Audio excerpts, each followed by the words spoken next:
شریعت میں اللہ تعالیٰ نے بہت آسانیاں رکھی ہوئی ہیں. یہ جو اکثر عوام میں مشہور ہے نا کہ جی زیادہ علم بھی کوئی اچھی چیز نہیں ہے ورنہ عمل کرنا پڑ جاتا ہے. مجھے بتائیں اگر آپ کے پاس علم نہیں ہوگا اور آپ کا عمل کی کمزوری قیامت کے دن پکڑی گئی تو کیا اللہ تعالیٰ اس وجہ سے آپ کو چھوڑ دے گا کہ تیرے پاس علم نہیں تھا؟ یعنی کہ تجھے نہیں پتا تھا کہ ٹریفک سگنل توڑنے کے اوپر اتنا جرمانہ ہوتا ہے لہذا تجھے میں جرمانہ نہیں کرتا. یہ تو دنیا میں بھی نہیں ہوتا. Ignorance is no excuse in front of Allah. دنیا میں بھی نہیں ہے. لا علمی کوئی بہانہ نہیں ہے جان چھڑانے کا. اس کے برعکس اگر آپ کو علم ہونا تو دین میں اتنی آسانی ہے کہ جتنا آپ علم حاصل کرتے جائیں گے آپ کا دین پہ چلنا آسان ہو جائے گا. رات کو میری ایک صحافی سے بات ہو رہی تھی. وہ کہتا انجینئر صاحب سانو تو مولویاں نے عشاء دیا 17 رکعتاں دسیاں ہوئی ہیں سن اسی کی تو نماز پڑھنی سی. ہمیں تو علماء نے صرف عشاء کی 17 رکعتیں بتائی ہوئی تھی, ہم نے کہاں سے نماز پڑھنی تھی. آپ کی ویڈیوز دیکھی ہیں تو الحمدللہ ہم اب 17 فرض اپنے پورے کر لیتے ہیں. 2 فجر کے 4 ظہر 4 عصر 3 مغرب 4 عشاء تو نماز شروع کر دی ہے.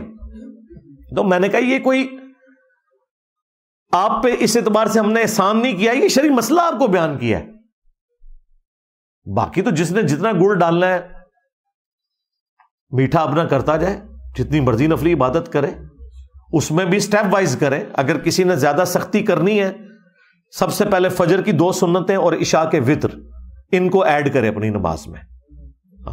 اس کے بعد اگلے سٹیپ میں باقی سنتیں ہیں, ان کی زیادہ تاکید ہے کیونکہ نبی الاسلام نے سفر میں بھی فجر کی سنتیں پڑھی ہیں اور وتر بھی پڑھے ہیں.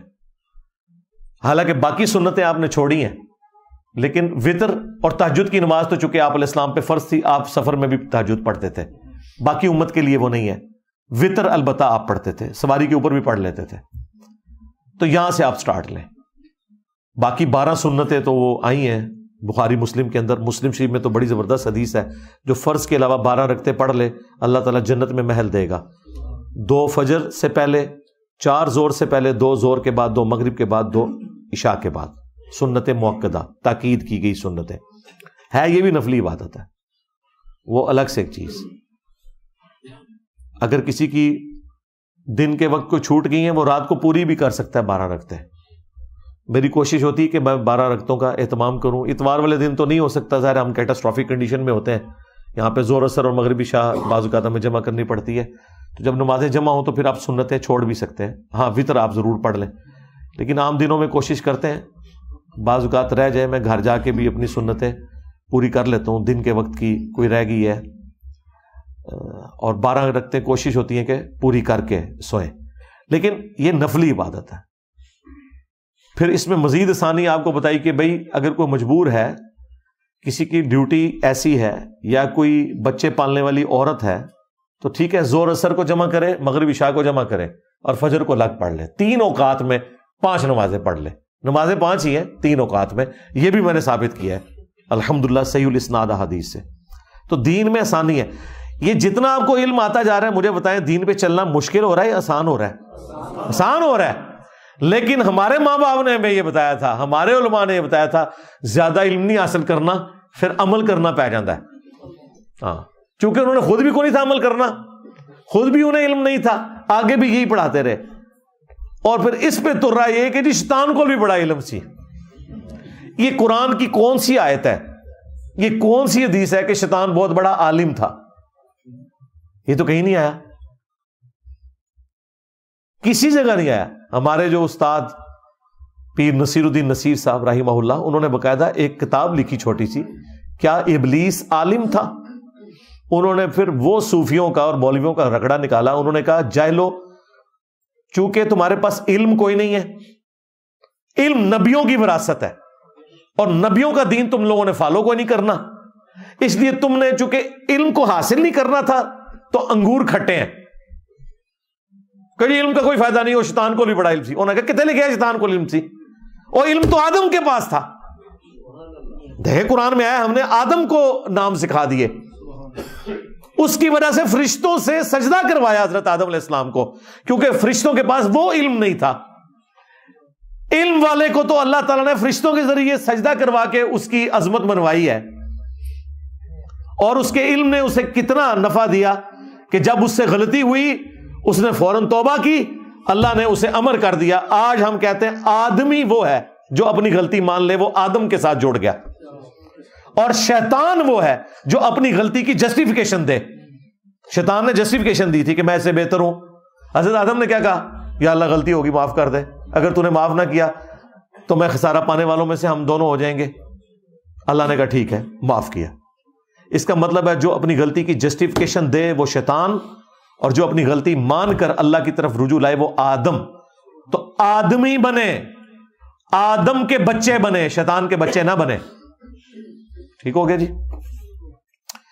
علی بھائی کیا سگریٹ پینا حرام ہے؟ وضاحت فرماتے ہیں۔ کتنی وضاحت کریں جی؟